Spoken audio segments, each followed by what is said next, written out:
ഒരു അപകട വാർത്തയിലേക്കാണ് നമ്മൾ പോകുന്നത്. മലപ്പുറം വെളിയങ്ങോട് ഫ്ലൈ ഓവറിൽ ടൂറിസ്റ്റ് ബസ് അപകടത്തിൽപ്പെട്ട വിദ്യാർത്ഥിക്ക് ദാരുണ അന്ത്യം. മൊറയൂർ സ്വദേശി മുജീബ് റഹ്മാൻ ബാഖവിയുടെ മകൾ ഫാത്തിമ ഹിബയാണ് മരിച്ചത്. മറ്റൊരു വിദ്യാർത്ഥിക്ക് ഗുരുതരമായി പരിക്കേറ്റു.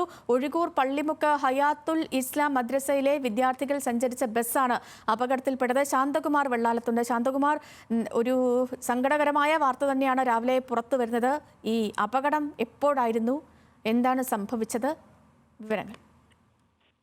സേതു, ഇന്ന് രാവിലെ പുലർച്ചെ 4 മണിക്കാണ് ഈ അപകടം ഉണ്ടാവുന്നത്.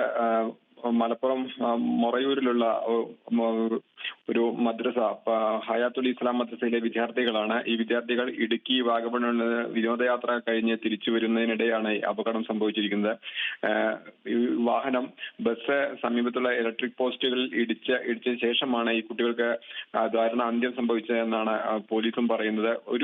ഒരു കുട്ടിയാണ് മരിച്ചത്. ഫാത്തിമ ഹിബ 17 വയസ്സുള്ള പെൺകുട്ടിയാണ് മരിച്ചത്. മറ്റൊരു കുട്ടിക്ക് പരിക്കും പറ്റിയിട്ടുണ്ട്.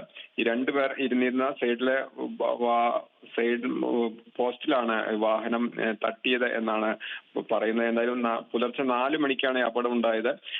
ഡ്രൈവർ ഉറങ്ങിയതല്ല എന്ന് പോലീസ് പറയുന്നുണ്ട്. അദ്ദേഹം അതിന് 5 മിനിറ്റ് മുമ്പ് മറ്റൊരു ഷോപ്പിൽ നിന്നും ഇറങ്ങിയിരുന്നു. അതുകൊണ്ട് ഉറങ്ങിയതാണെന്ന് കരുതുന്നില്ല എന്നും പോലീസ് പറയുന്നുണ്ട്. എന്തായാലും കുട്ടിയുടെ മരണം സംഭവിച്ചിരിക്കുന്നു. ഏറെ ദുഃഖകരമായ സംഭവം തന്നെയാണ് ചെയ്തു.